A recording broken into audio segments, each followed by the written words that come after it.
आज इस बात पर हम विचार करने का प्रयास करेंगे कि जो हमें भगवान, ईश्वर, आत्मा, परमात्मा जैसे शब्दों की जानकारी, ज्ञान हमें कहाँ से प्राप्त हुआ। हम सभी अक्सर इन शब्दों से, इन शब्दों के साथ, इन शब्दों को विभिन्न विभिन्न जगहों पे, स्थानों पे सुनने को मिलता है। तो आज हमारा यही प्रयास रहेगा कि हम ये समझें, स्वयं से विचार करें कि जो शब्द हमको भगवान हो, ईश्वर हो, परमात्मा हो, आत्मा हो, परमात्मा हो, इन सबको या इन सब का हमको ज्ञान मिला कहाँ, या हम इनको कहाँ से जानते हैं। तो इस पे नाना प्रकार के आप उत्तर सोच सकते हैं, क्योंकि यह हम सभी का विषय है। कहीं ना कहीं हम, चाहे जहां भी रह रहे हो, किसी रीति रिवाज में, किसी परंपराओं को फॉलो कर रहे हैं, अलग अलग नामों से पूरे दुनिया में, पूरे देश में, कहीं गॉड के नाम पर, कहीं परमात्मा ईश्वर के नाम पर नाना प्रकार के अर्थ, व्याख्यान हमें उपलब्ध है। लेकिन हम कभी भी विचार नहीं करते, हम कभी भी ये सोचने का प्रयास नहीं करते कि इन शब्दों की जानकारी हमें कहाँ से प्रारंभ हुई। कहीं ना कहीं हम मानते हैं या नहीं मानते हैं, दोनों बातें हो सकती है। लेकिन विचार करें कि इनका हकीकत या इनका सत्य क्या है, इनकी सच्चाई क्या है। वाकई में ये भगवान जो है, जो ईश्वर है, जो आत्मा है, परमात्मा है, ये नाना प्रकार के आपके पास जो शब्द, दास इनको कहना चाह रहा है कि शब्दों का ज्ञान, अधिकतर हम सभी को इनके शब्दों का ज्ञान है। लोग कोई भगवान कहते हैं, लेकिन भगवान शब्द दास कहना चाह रहा है कि जो शब्द हमको कानों में सुनने को मिलते हैं, या हमने कहीं से पढ़ा है, या हमने कहीं से देखा है, कहीं टीवी में, मोबाइल में, सीरियल में, सीरीज में, मूवी में, कार्टून में। तो इंसान जो मानव है, हम कहीं ना कहीं इनको शब्दों से हट करके एक सत्य, एक हकीकत, एक रियलिटी, एक सच्चाई भी कहीं ना कहीं हम मानते हैं। लेकिन दास कहना यह चाह रहा है कि हमें इन शब्दों के सच्चाई को, हकीकत को, सत्य को प्रश्न खड़ा करना चाहिए। वाकई में ये जो शब्द हैं, वाकई में सत्य हैं, वस्तुतः एग्जिस्टेंस में है, या केवल शब्द है। इनको नाना प्रकार से लोग इस्तेमाल कर रहे हैं, नाना प्रकार का इसका अर्थ दिया जा रहा है, नाना प्रकार का इसका मीनिंग दिया जा रहा है। तो आज हम यही प्रयास करेंगे, खुद से सोचने के लिए, विचार करने के लिए, कि हमारे जीवन में ये जो शब्द है परमात्मा का, ईश्वर का, वाकई में कब और कैसे समा? ये शब्दों के रूप में है कि वाकई में हकीकत, इसका कोई सत्य है, इसका कोई सच्चाई है, इसकी कोई रियलिटी है? ये किसको कहा जाता है? कई बार तो दास ऐसे मित्रों के साथ मिलता है और बात करते करते ऐसा लगता है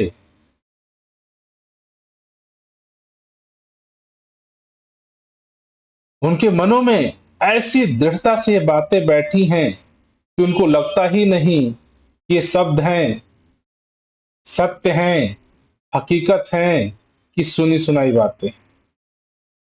लोग सोचना नहीं चाहते, लोग बातें नहीं करना चाहते, लोग डिस्कस नहीं करना चाहते कि let's start to talk to each other to understand what the reality about this God. इसका हकीकत क्या है, इसकी सच्चाई क्या है, ये मानव समाज में क्यों फैला हुआ है? तो दास इन शब्दों को विभिन्न आयामों से समझने का प्रयास करेगा। और हम सभी, आप भी सोचिए कि आपके जीवन में ये जो सारे शब्द हैं ईश्वर परमात्मा के नाम पे, वाकई में केवल शब्द हैं या इनकी सच्चाई है, कोई हकीकत है, इनका कोई एग्जिस्टेंस है, कोई वजूद है? आप इनको जानते हैं, आपका आप इनका इस्तेमाल करते हैं, ये आपके किस काम आते हैं? इन सभी प्रश्नों का हम उत्तर ढूंढने का प्रयास करेंगे। आप भी सोचिए कि आपके जीवन में परमात्मा कब आया, कैसे आया? परमात्मा आया या परमात्मा रूपी शब्द आया, आवाज आया, मूवी फिल्मों टीवियों से कोई चलचित्र आया? वाकई में इस परमात्मा का हमारे जीवन में उपयोगिता क्या है? यह हमारे किस काम आता है या नहीं है?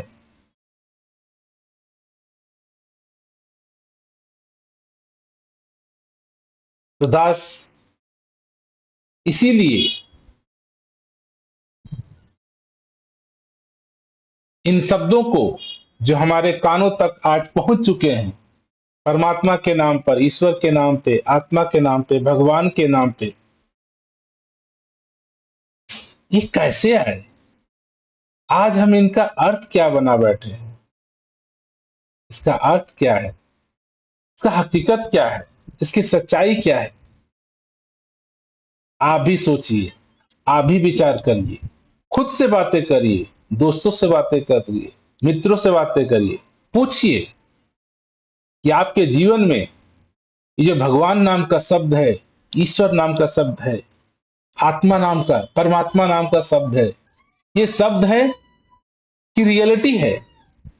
वाकई में आप हैं, रियल है, माता पिता रियल है, फ्रेंड मित्र रियल है, दोस्ती यारी हो रही है। क्या इसी प्रकार से कोई परमात्मा नाम का अस्तित्व है, कोई एग्जिस्टेंस है, या केवल आपके जीवन में शब्दों के रूप में? बड़ी चालाकी समाज के कुछ चंद समुदायों ने ऐसी फैला रखी है कि आप इन ईश्वर को, परमात्मा को नहीं जान सकते, नहीं देख सकते। आपके पास जो आंखें हैं इनसे नहीं दिख सकती, आपके पास जो ज्ञानेंद्रियां हैं इनसे आप जान नहीं सकते। एक शब्द को सत्यापित करने के लिए नाना प्रकार के थ्योरी, परिभाषाएं हमारे सामने रचित की गई हैं कि आप इंसान होकर के परमात्मा को जान सकते हो। अब कहने वाला खुद इंसान है, सोचो कि तू कैसे जाना? हम ये प्रश्न नहीं कर सकते। क्योंकि हो सकता हो कोई गुरु हो, महंत हो, मठाधीश हो, कोई बड़ा पदवी वाला हो, ज्ञान आपको दे देगा कि परमात्मा है, लेकिन आप नहीं जान सकते हो। आप छोटे हो, आपको ज्ञान नहीं, आपको समझ नहीं। इन आंखों से परमात्मा थोड़ा दिखता है। आप पापी हो, आप दुर्व्यवहार करने वाले हो। परमात्मा तो कुछ ऐसे लोगों को मिलता है, कुछ ऐसे लोगों को। नाना प्रकार की परिभाषाएं आपको आज समाज में फैली हुई दिखती है, और हम जो बहुजन परिवार है, ऐसा मानने लगते हैं कि हाँ, मैं तो एक इंसान हूं, मैं कैसे जान सकता हूं। हम प्रश्न ही नहीं करते, क्या वाकई में भगवान नाम की सच्चाई है भी कि नहीं, अस्तित्व भी है कि नहीं, इसकी उपज क्या परमात्मा ने की या इंसानों ने की। भगवान नाम का शब्द क्या भगवान ने बनाया या इंसानों ने बनाया। ईश्वर, आत्मा, परमात्मा, ये परमात्मा खुद आके बोला कि मैं परमात्मा हूं, ईश्वर ने खुद बताया आपको या इंसानों को। किसी इंसान ने देखा, बात किया, जाना, पहचाना।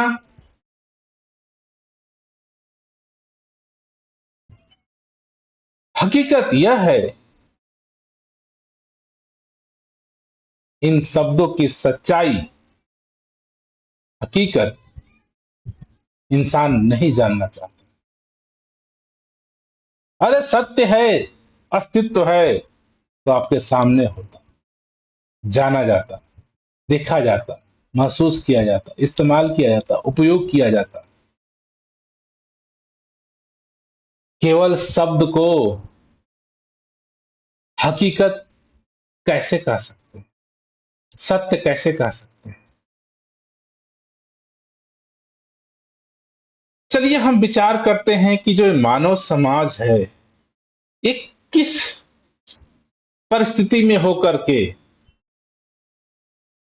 आज हमारे समाज में ये जो शब्द चारों तरफ फैले फैले हुए हैं, भगवान के नाम पे, परमात्मा के नाम पे, ईश्वर के नाम पे, इन सब की उत्पत्ति कैसे हुई,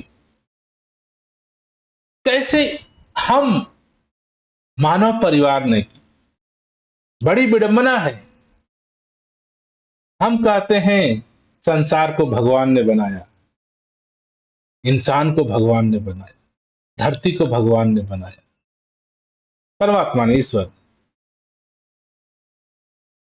हकीकत है, सच्चाई है कि हम इंसानों ने परमात्मा बनाए, भगवान बनाए, आत्मा बनाए, क्योंकि इंसानों के पास कुछ खास किस्म की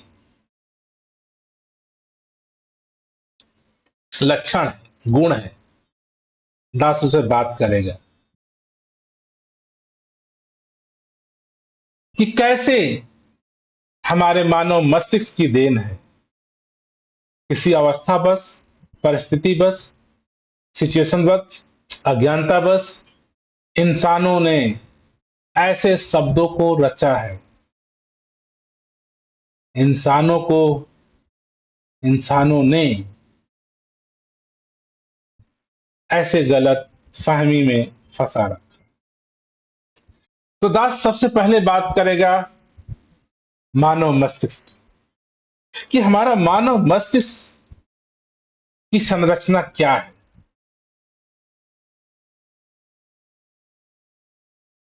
मानव मस्तिष्क, जो हमारा मस्तिष्क है, जो हमारा दिमाग है, जो हमारा बुद्धि है, जो हमारा मन है, ये ऐसा बनाया गया है, ऐसा है कि जो भी कोई भी कारण है, कोई भी घटना है, कोई भी परिस्थिति है, उसको जानने का, उसको समझने का, उसको ढूंढने का कोशिश करता है। यह हमारे मस्तिष्क की ऐसी खूबियां हैं, यह हमारा ऐसे मस्तिष्क बना है साइकोलॉजिकली, कि वो किसी भी चीज को, कोई भी घटना घट रही है, कोई भी कारण है, उसको, उसकी सच्चाई, उसकी हकीकत को जानने के लिए प्रयास करता है, ढूंढता है। मानव मस्तिष्क दुनिया में किसी भी घटनाओं के कारण और उसके उद्देश्य को ढूंढने की कोशिश करता है। कारण, कॉज और अफेक्ट कह सकते हैं, कॉज और पर्पज कह सकते हैं, लेकिन ऐसी मानव मस्तिष्क की संरचना है। ये ट्राई करता है, कोशिश करता है समझने के लिए, जानने के लिए। कोई भी घटना हो, मनुष्य किसी घटना के पीछे कोई करने वाला या कोई शक्ति को मान लेने की प्रवृत्ति रखता है। अगर सबसे पहले क्या हुआ कि कोई भी घटना घटी संसार में या आपके सामने, अड़ोस पड़ोस में, तो हमारे मस्तिष्क के अंदर एक क्यूरियोसिटी आ जाती है कि हमें जाने कि क्यों घटी, क्या पर्पज है इसका, क्यों हुआ। जब मस्तिष्क को, जब माइंड को कुछ समझ नहीं आता, एग्जैक्ट आंसर नहीं मिल पाता, उसकी सच्चाई नहीं मिल पाती, तो मस्तिष्क का दूसरा पहलू काम करता है, उसको मानने की प्रवृत्ति। हमारे मस्तिष्क की बड़ी खूबी है, वो मान लेता है। एक ऐसी प्रवृत्ति है, एक तो कोशिश करना कि कोई भी घटना घटी, क्यों घटी, कारण क्या था, उद्देश्य क्या था। अगर कारण उद्देश्य उसके मस्तिष्क तक समझ में आ गया तो ठीक है, और नहीं आया तो भी वो ठीक बना लेता है। क्या उसको मान लेता है कि कोई करने वाला होगा, कोई ऐसी शक्ति है। जैसे कि मानो कि बिजली कड़की। अब आपको समझ, शुरू के दिन में जब मानव सभ्यता विकास की अवस्था में थी, बिजली कड़की, मानव ने कोशिश किया कि क्यों हुआ, क्या है, कैसे हुआ। जब समझ नहीं आया, हकीकत नहीं पता चला, तो उसने माना कोई शक्ति होगी। जैसे कि जन्म और मृत्यु का रहस्य, हम पैदा क्यों हुए, हम मर क्यों जाते हैं, जीवन और मृत्यु के बीच का क्या कहानी है। कुछ नहीं समझ में आया तो मन ने मान लिया कि कोई उच्च सत्ता होगी, कोई ऐसी शक्ति होगी, कोई ऐसी, ये मानने की प्रवृत्ति, मान लेने की प्रवृत्ति हमारे मस्तिष्क की एक बड़ी ही खूब गहरी, जटिलता से बड़ी संरचना है। मान लिया इंसान ने क्या कोई उच्च सत्ता होगी। मुझे नहीं पता कि जन्म में क्या आया, हमारे शरीर में क्या है, मरते हैं तो क्या हो जाता है। तो एक अवधारणा बनी मानव मस्तिष्क की, उसने मान लिया कोई उच्च सत्ता होगी, कोई आत्मा कह दिया, कोई परमात्मा कह दिया, कोई ईश्वर कह दिया, कोई कॉन्सियसनेस कह दिया। जैसे हम इंसान पूरे ब्रह्मांड की जटिलता को, कैसे यूनिवर्स, धरती, सूरज, चांद, सितारे, हवा, जल, पानी, धरती, अग्नि, इन सब का कैसे बनावट है, कैसे हुआ है, किसने किया है, कब किया है, कैसे हुआ, इसकी भी जब समझ नहीं आती, तो ऐसी मान्यता हमारा मन मान लेता है कि इसको कोई ना कोई बनाने वाला है, कोई रचने वाला है, कोई रचयिता है। ये मानव मस्तिष्क की मानने वाली प्रवृत्ति है। जैसे से ये माना कि संसार को कोई बनाने वाला है, क्योंकि उसको समझ नहीं आ रहा है कि संसार बना कैसे, ब्रह्मांड चल कैसे रहा है, धरती चल कैसे रही, हवा चल कैसे रहा है, जीवन कैसे है, मृत्यु कैसे है। जब मानव मस्तिष्क को ज्ञान नहीं हो पाता उसकी, तो फिर उसको मान्यता में ले जाता। मानने लगता है, हाँ, कोई ना कोई इस ब्रह्मांड को बनाने वाला, मेरे जीवन को चलाने वाला। तो ये मानव मस्तिष्क की मानने वाली प्रवृत्ति के कारण संभव। तो हमारे मानव जो हमारा मस्तिष्क है, इसके अंदर एक ऐसी लालच है, वो मान लेता है। आप खुद कहीं जाइए या रास्ते में हैं, कुछ ऐसी वस्तु को, पदार्थ को, पेड़ को, पौधों को, फल को, फूल को आपने देखा, तो सबसे पहले देखते आपने सोचा कि क्या है। आपके पास जितना ज्ञान था, समझ था, जानकारी था, उसे समझने का प्रयास किया। फिर आपने मान लिया कि ये ऐसा होगा, इसका नाम ये होगा, ये ऐसा होगा। तो हम कहीं ना कहीं मान लेते हैं, हाँ ये फूल है, कुछ ना कुछ होगा, कैसे बना नहीं पता। तो ये हम मानव मस्तिष्क की ऐसी संरचना है कि वो हर चीजों को समझने का प्रयास करता है। जब उसको समझ नहीं आता है तो मान लेता है। समझने का प्रयास करना, मानना, हमारे मानव मस्तिष्क की दोनों रचना है। समझने का प्रयास करना और मान लेना। तो इसी में हम मानव बटे हुए हैं। अधिकतर मानव कुछ बातें सुनी, उसको मान लिया। इसने कहा चलो इसको कोशिश करते हैं जानने के लिए, समझने के लिए। कुछ ऐसे भी मानव मस्तिष्क हैं जो उनको जानने के लिए, समझने के लिए प्रयास करते हैं। और यही प्रवृत्ति, जो मान लेने वाली प्रवृत्ति है, इसी से संसार में ईश्वर, भगवान जैसी धारणाएं स्वाभाविक रूप से विकसित हुई हैं। तो ये जो ईश्वर, परमात्मा, आत्मा, जो हमारे आसपास संसार में फैला हुआ है, ये हमारे मानव मस्तिष्क के मान लेने की प्रवृत्ति के कारण उत्पन्न हुआ। मानव मस्तिष्क ने ऐसी मान्यताएं मानी है कि इसको समझ नहीं आए संसार को किसने बनाया, तो कोई बनाने वाला है, ये मान्यता है। देखा नहीं क्यों बनाने वाला है, कि कौन है बनाने वाला, कैसे बनाया, कहां से मटेरियल लाया, कहां बैठा था, क्या कर रहा था, कैसे बनाया, समझ में नहीं आया। तो मान लिया कि कोई बनाने वाला होगा जो मुझे नहीं पता। और विडंबना ये हो गई, वो मान्यताएं किसी ने मान लिया कि संसार को बनाने वाला एक भगवान है, एक रचयिता है। और ये मान्यताएं चलते चलते चलते आज हजारों सालों के बाद अब ये पता ही नहीं चलता मानव परिवार को कि कोई मान्यता है या हकीकत है। आप हम कई लोग परमात्मा एक मान्यता है या हकीकत है, हम कभी अंतर ही नहीं समझ पाते। ऐसा लाखों लाखों, हजारों हजारों सालों से ये मान्यताएं पीढ़ी दर पीढ़ी, समाज व समाज, हर तरफ ये मान्यताएं फैलती चली आ रही हैं। भगवान भगवान, आत्मा आत्मा, परमात्मा परमात्मा। तो हमारा मस्तिष्क आज ऐसा मानता है कि यही सत्य है, यही हकीकत है। मगर सच्चाई संसार की यह है, ईश्वर या परमात्मा की जो धारणाएं हैं, ये हमारे मानव मस्तिष्क के मानने की प्रवृत्ति का कारण है। अगर मानव शास्त्र की बात करें तो दुनिया में लगभग हजारों सभ्यताएं हैं।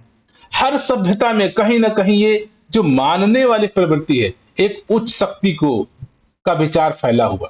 यानी कि सिर्फ हमारे देश में या स्पेसिफिक कंट्री में, स्पेसिफिक जगह पे, ये लगभग दुनिया की हर सभ्यता के अंदर जाएंगे तो ये ऐसा विचार फैला हुआ है कि कोई एक उच्च शक्ति है, कोई पावरफुल एनर्जी, भगवान, ईश्वर, आत्मा, परमात्मा, कुछ ना कुछ है जो कि मान्यता है।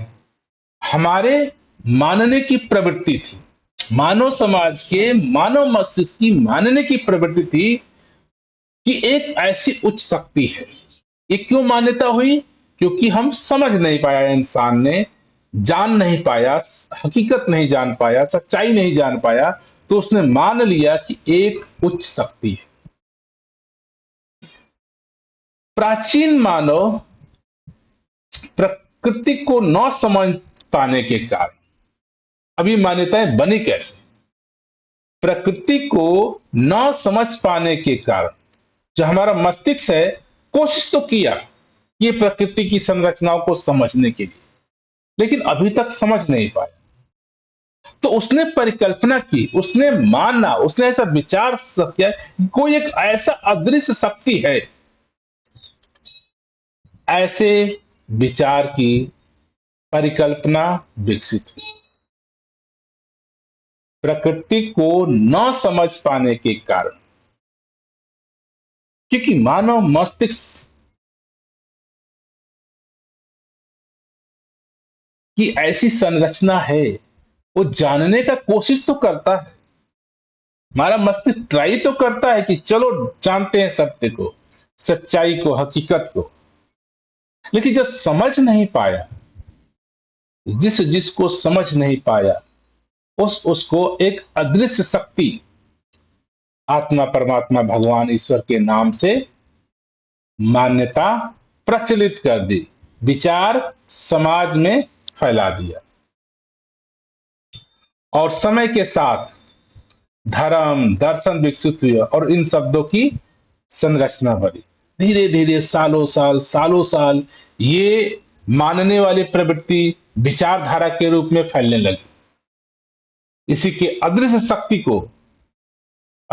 अर्थात जिसको मानव समझ नहीं पाया था, उनसे धर्म बनने लगे, दर्शन बनने लगे, और इन दर्शन में आत्मा, परमात्मा, ईश्वर, भगवान नाम की शब्दों का संरचना बढ़ने लगी।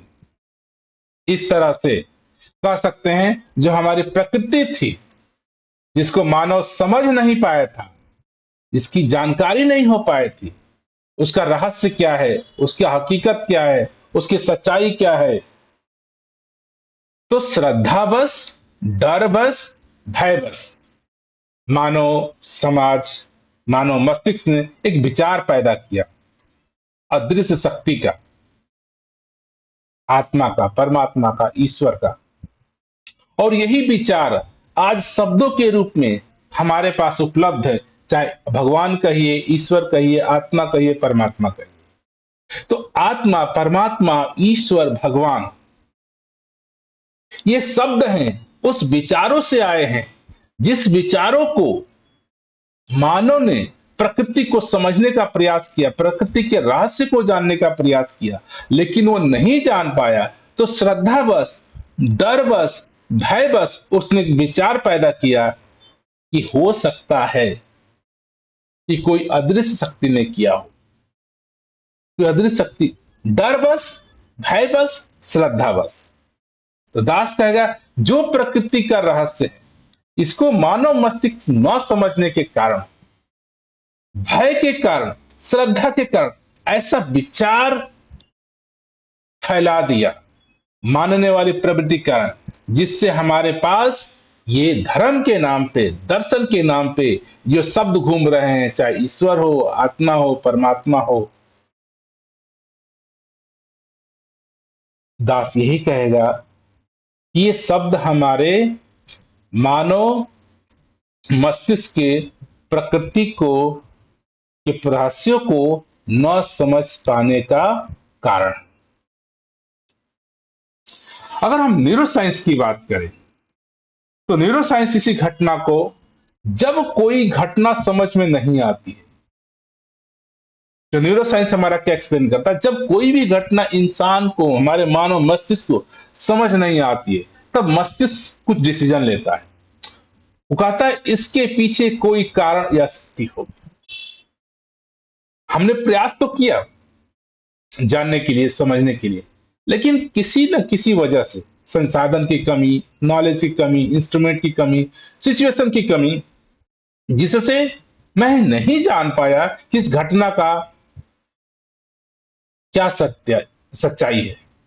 तब मस्तिष्क ईगो बस, अहंकार बस एक डिसीजन ले लेता है कि इस घटना के पीछे कोई ऐसी कारण है, कोई ऐसी शक्ति है, जिसको शक्ति का नाम दे दिया, कारण का नाम दे दिया, आत्मा का नाम दे दिया, परमात्मा का नाम दे दिया, कुछ भी दे दिया।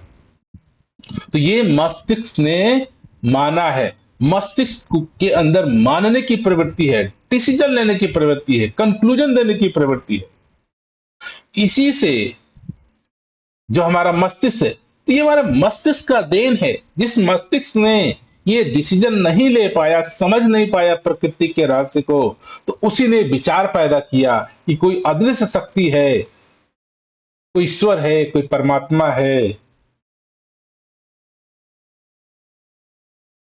तो according to the neuroscience, science के अनुसार भी ये मानव मस्तिष्क की संरचना है। मानव मस्तिष्क का माना हुआ, मानने की प्रवृत्ति है, मानव मस्तिष्क द्वारा उत्पन्न विचार है। जो मनुष्य है, खोजने की, उद्देश्य को जानने की, रहस्य को समझने वाला जीव, जो हम ऐसे, हमारा संरचना है, जो हमारा माइंड है, वो इन रहस्यों को, जो भी प्रकृति के अंदर हो रही है, उसको जानने की क्यूरियोसिटी है हमारे माइंड की, समझने की क्यूरियोसिटी है। जैसे कि प्रश्न आता है कि मैं कौन हूं, अब समझ नहीं आया, तो इसको नाना प्रकार से लोग आपको समझाने, कोई आत्मा है, कोई जीव है, कोई चेतना है, कोई अंश है, कॉन्शियसनेस है, नाना प्रकार के शब्दों से डिफरेंट डिफरेंट कल्चर में डिफरेंट डिफरेंट लोगों ने ऐसी ऐसी मान्यताएं, ऐसे ऐसे विचारधारा मस्तिष्क के द्वारा उत्पन्न किया। कोई आत्मा, कोई सोल। मेरे बाद क्या होगा, मेरे बाद क्या होगा, समझ नहीं आया। तो कोई बता दिया परलोक होगा, कोई परमात्मा होगा, पुनर्जन्म होगा, अगले जन्म होगा, पिछला जन्म होगा, स्वर्ग लोग होगा, नरक लोग होगा। ये नाना प्रकार के विचार, धारणाएं मानव मस्तिष्क ने के कारण विचार के रूप में फैली हुई है। किसने बनाया, नहीं समझ में आ रहा। मुझे किसने बनाया, अर्थ को किसने बनाया, धरती किसने बनाया, स्पेस किसने बनाया, हवा किसने बनाया, कहीं हवा है, कहीं नहीं है, कुछ नहीं समझ में आ रहा है। तो मानव मस्तिष्क की देन है कि कोई भगवान होगा, कोई सृष्टि करता होगा, कोई रचयिता होगा। ये मानव मस्तिष्क की प्रकृति के रहस्यों को न समझ पाने के कारण मानी हुई मान्यताएं विचारों के रूप में आज हमारे पास उपलब्ध है। तो ये सारी जो गतिविधियां आपको धर्म के नाम पे, दर्शन के नाम पे, आत्मा परमात्मा के नाम पे, स्वर्ग नरक के नाम पे आपके सामने हैं, ये मूलतः मानव मस्तिष्क की मानने वाले प्रवृत्ति की संरचना से उत्पन्न हुआ। ये विचार मानसिक प्रवृत्ति से उत्पन्न होते हैं। तो अगर हम कंक्लूजन बात करें, आप देखिए अपने जीवन में सोचें, तो दास यही समझ पाया कि जो हमें भगवान, ईश्वर, आत्मा, परमात्मा जैसे नाना प्रकार के आपको जो शब्द हैं, इसीलिए हम जानते हैं, इसीलिए हमें सुनने को मिलता है, इसीलिए हमें देखने को मिलता है। इस दास कहना चाह रहा है ये शब्द, क्योंकि ऐसा कोई भी एंटिटी, हकीकत, एग्जिस्टेंस, इन सब का साइंटिफिक रूप से कोई अवेलेबल नहीं, लेकिन ये शब्द अवेलेबल, इनका कोई वस्तुतः तत्व नहीं मिलेगा। नाना प्रकार की धारणाएं आपको दी। कोई लोग प्रकृति को ही भगवान कहते हैं, आत्मा कहते हैं, कोई हवा को ही कह रहा है, कोई सूरज को ही कह रहा है, कोई आकाश को कह रहा है, कोई स्पेस को कह रहा है, कोई खाली जगह को कह रहा है। नाना प्रकार की धारणाएं आपको मिलेंगी, लेकिन वस्तुतः जब आप उसका इस्तेमाल करना चाहेंगे, प्रयोग करना चाहेंगे, किसी काम के लिए है, किसी वस्तु के लिए है, तो सारी धारणाएं फेल हो।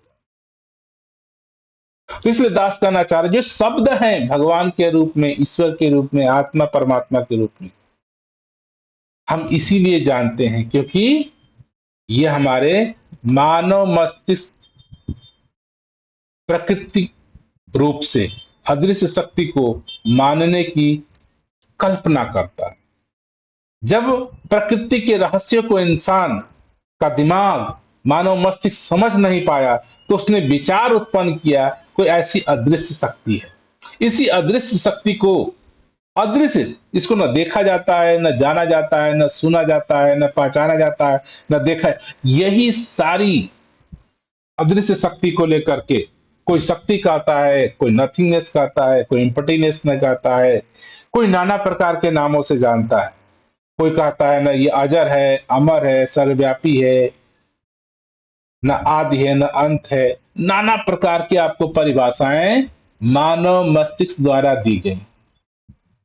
हकीकत, सच्चाई, वास्तविकता साइंटिफिक रूप से, वैज्ञानिक रूप से जो मेरे जीवन की यात्रा को सरल सहज बनाता है, उपलब्धता नहीं।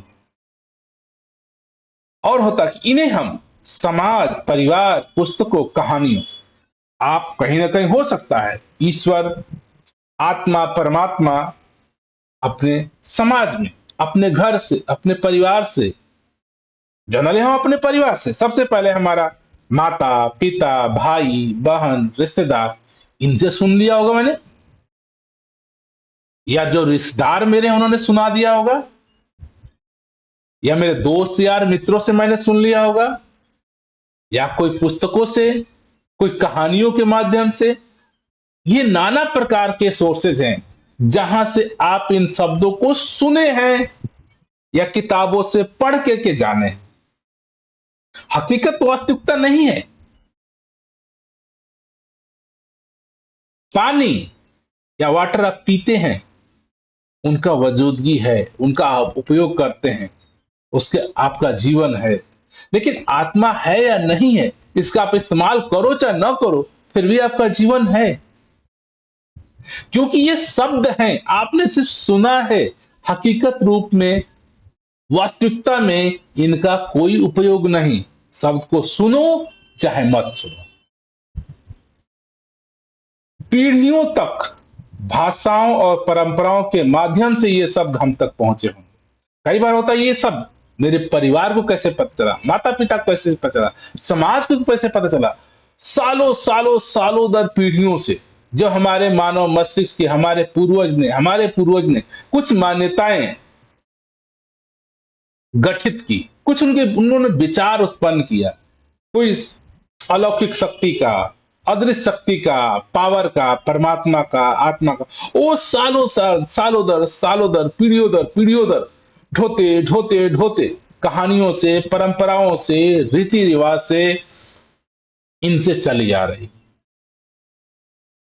मेरे पिताजी कहां से जाने, उनके पिताजी कहां से जाने, हजारों सालों के, पीढ़ियों दर पीढ़ियों, परंपरागत परंपरागत रीति रिवाज से हो सकता है ये सब आप तक पहुंचे हों, हम सभी तक पहुंचे हैं।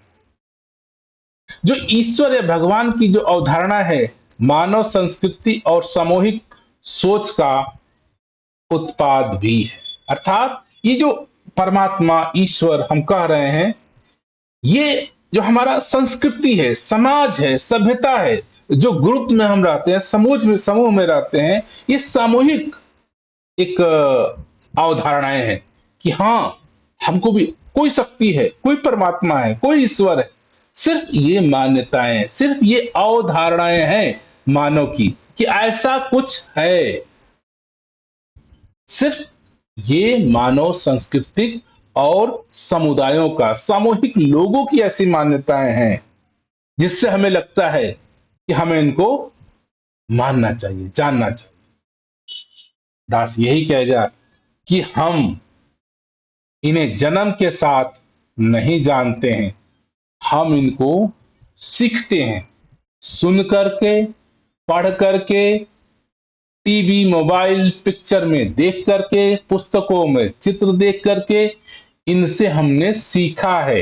तो ईश्वर, आत्मा, परमात्मा, भगवान इंसानों ने सीखा है, ये है नहीं। इनकी उपज मानव मस्तिष्क के प्रकृति के रहस्यों को न समझ पाने के कारण उत्पन्न हुआ है। बचपन से, जन्म से, आपके जन्म के साथ न आत्मा है, न परमात्मा है, न जीव है, न भगवान है, न ईश्वर। आप कुछ भी नहीं जानते हैं, फिर भी आप जन्म लेते हैं, आप पैदा होते हैं, आप जीते हैं, हंसते हैं, रोते हैं, खाते हैं, पीते हैं। आपको इनसे कोई भी लेना देना नहीं, आत्मा, परमात्मा, जीव, फिर भी आप एग्जिस्टेंस में होते हैं। धीरे धीरे परंपरागत, सभ्यतागत, बात बात, माता पिता बस कहीं ना कहीं आप इन शब्दों को सुन के, याद करके, कहानियों के माध्यम से, किस्साओं के माध्यम से, धार्मिक पुस्तकों के माध्यम से, दोस्तों के माध्यम से आप धीरे धीरे सीखते हैं, सुनते जाते हैं, सुनते जाते हैं, सुनते जाते हैं और सीख जाते हैं। तो दास यही कहेगा कि हम इंसानों ने सीखा है ईश्वर को, आत्मा को, परमात्मा को। तो ये मानव मस्तिष्क की उपज है। मानव मस्तिष्क ने पैदा किया भगवान, ईश्वर, आत्मा, परमात्मा। और आप, हम सभी जन्म के साथ इनका कोई लेना देना नहीं। ना भगवान का, ना आपके जन्म के साथ, ना ईश्वर का, ना आत्मा का, ना परमात्मा का, किसी का कोई लेना देना नहीं। आप पैदा हो जाते हैं, जिस घर में, जिस समाज में, जिस परिस्थिति में रहते हैं, वहां से आप सीखते हैं ईश्वर को, भगवान को, आत्मा को, परमात्मा को, स्वर्ग को, नरक को, पुनर्जन्म को। ये सब सीखी हुई बातें हैं, सीखे हुए शब्द हैं। इनका जीवन से, हकीकत से, सच्चाई से कोई लेना देना नहीं। आज समाज में लाखों लाखों मानव परिवार जो आस्तिक है, जो ऐसी मान्यताएं रखता है कि कोई ईश्वर है, आत्मा है, परमात्मा है, वो भी जीवन जी रहा है। लाखों लाखों का मानव परिवार है जो ऐसी आस्थाएं नहीं रखता है, कि वो नहीं मानता है कि कोई ऐसी सर्व अदृश्य शक्ति है जिसको आत्मा कहे, परमात्मा कहे, ईश्वर कहे, अल्लाह कहे, गॉड कहे, राम कहे, कृष्ण कहे। कोई मान्यता नहीं मानता है। वो भी इस संसार में जीवन को जी रहा है, हंस रहा है, खा रहा है, बाल बच्चे पैदा कर रहा है, घर परिवार चला रहा है।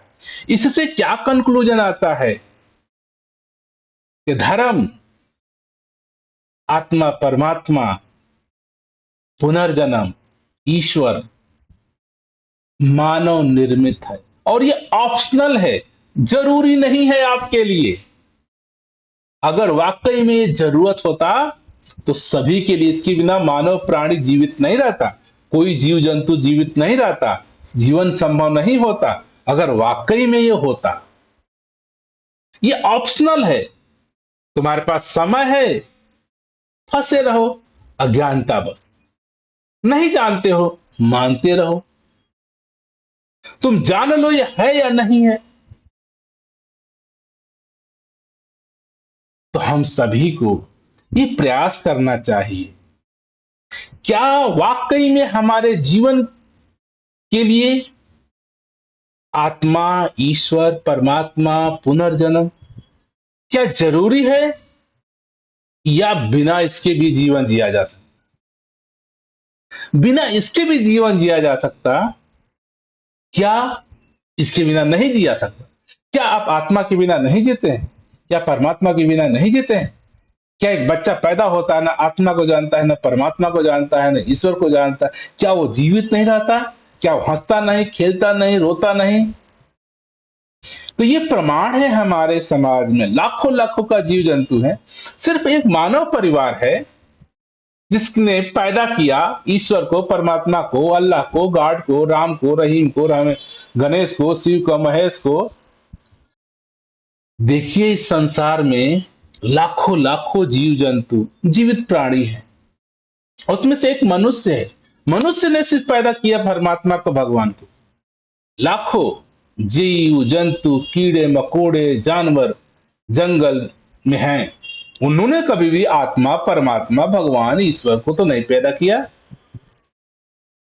वो तो किसी भी राम को, रहीम को, कृष्ण को, शिव को, महेश को, ईसस को, जीसस को, गॉड को, अल्लाह को नहीं भज रहे हैं। एक छोटी सी तितली है, चिड़िया है, चुंग है, पेड़ है, पौधे हैं, जानवर है, हाथी है, तितली है, तो लाखों लाखों का जीव जंतु है। किसी ने तो वो परमात्मा, ईश्वर, आत्मा की खोज नहीं की, नाम नहीं किया। हम मानव मस्तिष्क की एक ऐसी संरचना है जो जानने की, किसी भी cause and effect, cause and purpose को जानने की कोशिश करता है, और उसे समझ नहीं आया तो मानने की भी प्रवृत्ति है। उसने मान लिया है कि कुछ ऐसी शक्ति होगी, है या नहीं, कोई लेना देना नहीं। मान्यता में जब आपने मान ही लिया कि परमात्मा है, तो आपके लिए कोई जगह नहीं बच जाता कि आप पता करो है या नहीं। किसी ने कह ही दिया कि नहीं भी है, तो भी उसके लिए कोई जरूरत नहीं, क्योंकि आपके जीवन में इंटरफेरेंस तभी हो सकता है जब इसका हकीकत हो, जब इसकी कोई सच्चाई हो, जब इसका कोई एग्जिस्टेंस हो ऐसे तत्व का। उदास यही कहेगा कि हम सभी को बेफिक्र होकर के ये समझना चाहिए कि संसार में जो भगवान के नाम पर, ईश्वर के नाम पे, आत्मा के नाम पे, परमात्मा के नाम पे, पुनर्जन्म के नाम पे ये जो हजारों शब्द आपके आसपास फैलाए गए हैं, ये केवल शब्द हैं, और ये ऑप्शनल है। ये जरूरत चीजें नहीं है। आपको जरूरी नहीं है कि इसको मानना, मानना है मानिए, और नहीं मानना है नहीं मानिए। फिर भी आपका जीवन स्वतंत्र, सरल, सहज, आसानी से कटता है। एक मानने वाला है उसका भी, एक नहीं मानने वाला है उसका भी। तो आप खुद डिसीजन लीजिए, क्या केवल मान्यताओं के सहारे जीवन को जीना, या मान्यताओं को जान जाना कि केवल मान्यताएं हैं, ये हमारी अज्ञानता का पहचान है। हमें समझ नहीं तो हमने मान रखा है। तो दास यही कहेगा कि ईश्वर, परमात्मा, आत्मा, पुनर्जन्म मानव मस्तिष्क की प्रकृति के रहस्यों को न जानने का उपज है। यह हमारे अज्ञानता का पहचान है। हमें नहीं पता तो हमने मान लिया। ये दर्शाता है कि हम कहीं ना कहीं अज्ञानता को बढ़ावा दे रहे हैं, अज्ञान को बढ़ावा दे रहे हैं। बजाय इसके हमको साइंटिफिक सोच को अपनाना चाहिए, जिससे जीवन सरल और सहज होता है। क्योंकि आज हमारे जीवन में जितनी सरलता है, जितनी सहजता है, जितनी आसानियत है, ये सब साइंटिफिक सोच की देन है, विज्ञान की देन है, हकीकत की देन है, सच्चाई की देन है, जो मौजूद है, जो जानने के बाद हमारे साथ है। तो हम सभी को वैज्ञानिक सोच को अपनाना है, हकीकत को अपनाना है, सत्य को जानना है। सत्य है स्वीकार करो, सत्य नहीं है ये भी स्वीकार करो। ये मान्यताएं थी, ये अवधारणाएं थी, ये हमारे मानव मस्तिष्क की खूबी है कि मान लेना। लेकिन मानव मस्तिष्क की ये भी खूबी है कि सत्य को जान लेना, सच्चाई को जान लेना, हकीकत को जान लेना, सच के साथ जीवन जीना।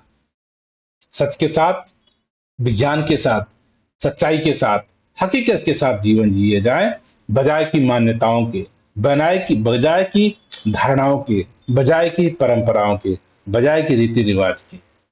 दास यही कहेगा हम सभी को साइंटिफिक टेम्परामेंट को, साइंटिफिक सोच को, वैज्ञानिक सोच को जगह देना अपने जीवन में, और सत्य को, हकीकत को पहचानना है। देखना है क्या शब्द है और क्या हकीकत है। अगर वाकई में हकीकत है तो मेरे जीवन के लिए अत्यंत जरूरी होता, उसके बिना जीवन संभव नहीं होता। जो अत्यंत जरूरी है वो है आपके पास, और जो अत्यंत जरूरत नहीं है वो मान्यताएं हैं, वो धारणाएं हैं, वो अवधारणाएं। दास इसी विचार से यही समझने और समझाने का प्रयास करेगा। हम सभी को सत्य के ग्राही बनना है। साइंटिफिक सोच को, वैज्ञानिक सोच को, तर्क को जीवन में जगह देना है। जो तर्क सबूत आधारों पे साबित हो जाए और वो चीज हमारे जीवन के लिए उपयोगी हो, जिससे मेरे जीवन में सहजता सरलता आती चली जाए, उन सभी को जीवन में अपनाते चले जाना है। मान्यताओं को, पाखंडों को, रीति रिवाज को, चलन को हमें वैज्ञानिक सोच के द्वारा निराधार मानना है। उसको कह सकते हैं, छोड़ सकते हैं, वो हमारे लिए जरूरी नहीं है। तो आपके जीवन में कोई अति आवश्यक नहीं है आत्मा को, परमात्मा को, पुनर्जन्म को, ईश्वर को, गॉड को मानने की। इसके बिना भी आपका जीवन सरल, सहज, आसान, सुखमय बीतता चला जाएगा, वैज्ञानिक सोच के द्वारा, वैज्ञानिक उपकरणों के द्वारा, वैज्ञानिक तरीकों के द्वारा। हम सभी वैज्ञानिक तरीकों का, सोच का ग्राही बने।